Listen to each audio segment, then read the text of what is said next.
திராவிட முன்னேற்ற கழகத்தை நம்பி மக்கள் வாக்களித்திருக்கிறார்கள். இங்கு இருக்கக்கூடிய நிலைமை எல்லாம் சீரடைய வேண்டும், தொழிற்சாலைகள் எல்லாம் மீண்டும் பழைய நிலைமைக்கு வர வேண்டும். இதுதான் மக்களுடைய கோரிக்கை. அதன் வெளிப்பாடு தான் திமுகவுக்கு ஒட்டுமொத்தமாக ஆதரவளித்திருக்கிறார்கள். கோவை மட்டுமல்ல, தமிழ்நாடு முழுக்க இன்றைக்கு ஏன் திமுகவுக்கு வாக்களித்துள்ளார்கள் என்றால் தான் இந்த மாதிரி ஜிஎஸ்டி போன்ற கொடுமையை நீக்க வேண்டும் என்றுதான் மக்களுடைய கோரிக்கை.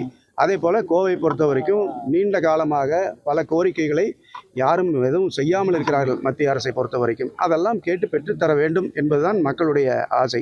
விமான நிலைய விரிவாக்கத்திலிருந்து, ரயில் நிலையத்திலிருந்து, இன்னும் பார்த்தீங்கன்னா நிறைய மேம்பாலங்கள், இந்த மாதிரி நிறைய கோரிக்கைகள் இருக்குது. இதெல்லாம் செய்வதற்காகத்தான் இன்றைக்கி திமுகவுக்கு மாண்புமிகு முதலமைச்சர் தளபதி அவர்களை நம்பி இன்றைக்கு வாக்களித்துள்ளார்கள்.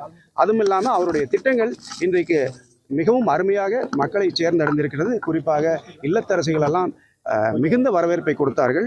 அதே போல மக்களும் பொதுமக்களும் சரி. அதனால்தான் இன்னைக்கு ஒரு இடத்தில் நின்று இன்னைக்கு எல்லாரும் வாக்களித்திருக்கிறாங்க. ஆனால் இப்போ திமுக மேலே அதிருப்தி இருக்குது, வெற்றியே பெற முடியாது, எதிர்கட்சியெல்லாம் பிரச்சாரம் பண்ணாங்க.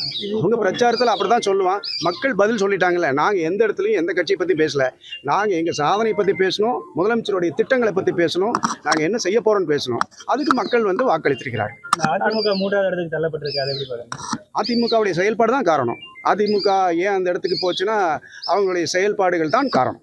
இப்போ கோவைக்கு நீங்கள் வெற்றி பெற்றவுடனே என்ன மாதிரியான திட்டங்கள் வச்சுருக்கீங்க? விமான நிலையம் விரிவாக்கம், மெட்ரோ ரயில் திட்டம், அதுக்கப்புறம் ரயில் நிலையம், இதெல்லாம் தான் மேம்படுத்தப்பட வேண்டும் என்று மக்களுடைய கோரிக்கை. அதை தான் நாங்களும் செய்ய போகிறோம். அவ்வளோதான். அதை கேட்டு பெற்றுத்தர வேண்டும். தொழில்துறைக்கு முக்கியமாக அந்த ஜிஎஸ்டிங்கிற பிரச்சனை, அதுவும் போராடி ஒன்று அதை நீக்க வேண்டும், இல்லாட்டி குறைக்க வேண்டும். இதுதான் மக்களுடைய கோரிக்கை. ஒன்றுமில்லை, ஒரு பிஸ்கட்டு நம்ம 18% கொடுத்து சாப்பிட்ற பிஸ்கட் வாங்குகிறோம். Gold biscuit 3%. இதிலிருந்து ஆரம்பிக்குது. அவ்வளோதான். பொதுமக்கள் எந்த அளவுக்கு பாதிக்கப்படுகிறார்கள். ஒரு நாளைக்கு நம்ம செலவு பண்ணுறோம். அந்த செலவில் கூட்டி கழித்து பார்த்தா எத்தனை ஜிஎஸ்டியாக கொடுக்குறோம் அப்படின்னு பார்த்தா தெரியும்.